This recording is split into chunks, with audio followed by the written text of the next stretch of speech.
We also believe in our children being British, and we have a British flag outside, and we sing God Save the King. That is quite controversial because, we're in the inner city, so it seems odd that we would sing God Save the King. But I think that our children are British just as much as any other white kid would be British. I'm here in London at the ARC event and I've stopped to have a quick chat with Katharine Birbalsingh. Now, if you don't know her, she's known as the strictest head teacher here in the UK. This is what she had to say. So, Katharine, you and your school are known to be quite controversial. Why is that? Well, we're super strict, so people don't necessarily like that. But I always say that strict means that you love them enough to keep your standards high for them. I always say we teach the children small c conservative values, things like personal responsibility, having a duty towards other people. You might sacrifice something that you want for yourself in order for the whole to benefit. We also believe in our children being British, and we have a British flag outside, and we sing God Save the King. That is quite controversial because we're in the inner city, so it seems odd that we would sing God Save the King. But I think that our children are British just as much as any other white kid would be British, and we should all be British together. But those things are quite controversial in 2025. It should be, but I know it is. Now, I've worked in schools. I'm also an activist, and I go into schools and I try and educate them on criminal and sexual exploitation. I'm sure you've heard, especially over the last few months, how children have been getting gang raped throughout, the country. But they're also exploited into committing crimes. Is this something that's ever been an issue at your school? No, I mean, it wouldn't be. As I say, we're very strict, and so we we're constantly warning the kids on not putting themselves in the wrong place at the wrong time. So when at the end of the day, we get the kids on buses immediately so they can go immediately straight home.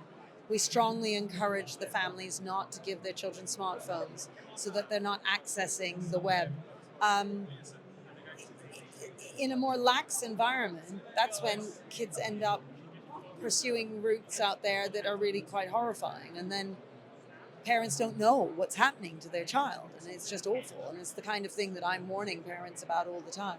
So, no, we haven't found that sort of thing. I mean, in some cases, children don't have parents doing care, so, that makes them more vulnerable.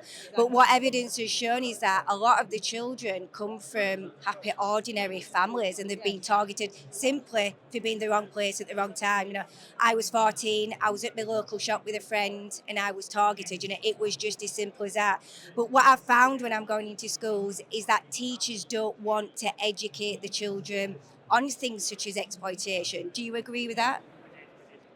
Yeah, I suppose it's a bit outside of their comfort zone, and they don't really know what to say. It's one of the reasons why I'm so determined about the smartphone point and not allowing children on social media because it's so dangerous. Uh, what parents don't realize is that if you just let your kid roam around on social media, you're letting every gang member out there, every pedophile out there know where your child lives, know what they like to do, know who their friends are, know their route to school. And then your child is communicating with these people and you don't even know that they're communicating with them. And by the time you find out, it's too late because they've been groomed. And so, I actually show videos to our families of children who sadly perhaps have been murdered or horrible things have happened to them, whose mums have been campaigning to try and get the word out to say, listen, don't just trust that your child will be out all right out there online.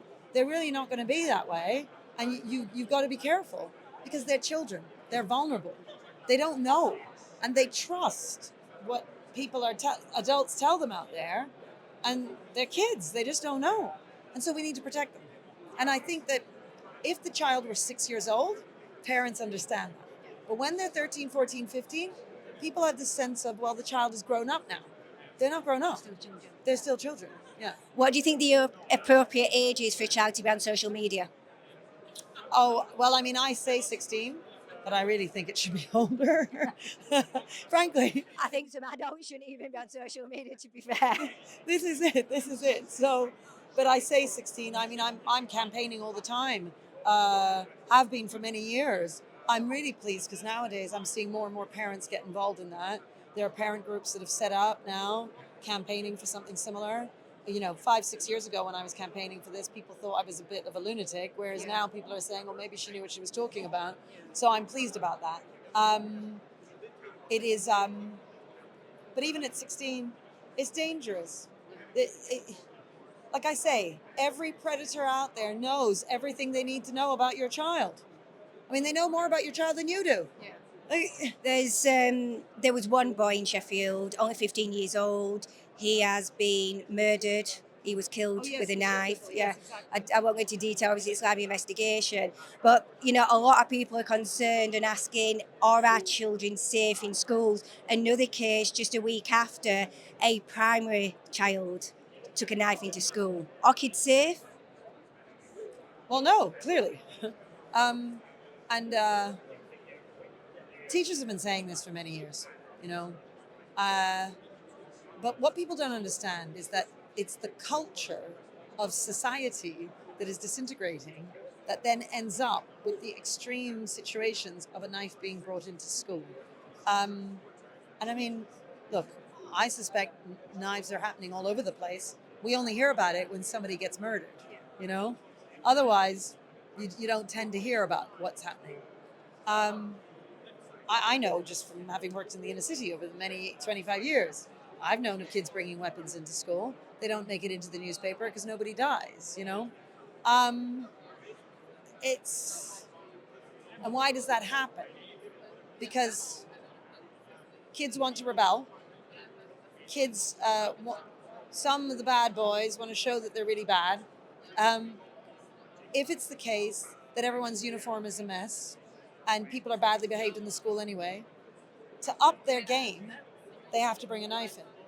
If, on the other hand, everybody's uniform is impeccable, everybody behaves beautifully at school, then to show that you're a bad boy, all you have to do is pull out your shirt, pull down your tie, then you're a bad boy.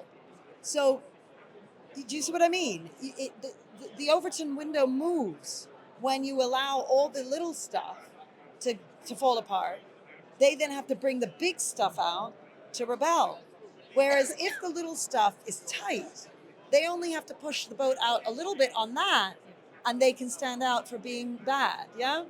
Do you think that crime is glamorized in the UK, through movies, music? Do you think that makes a difference? Totally.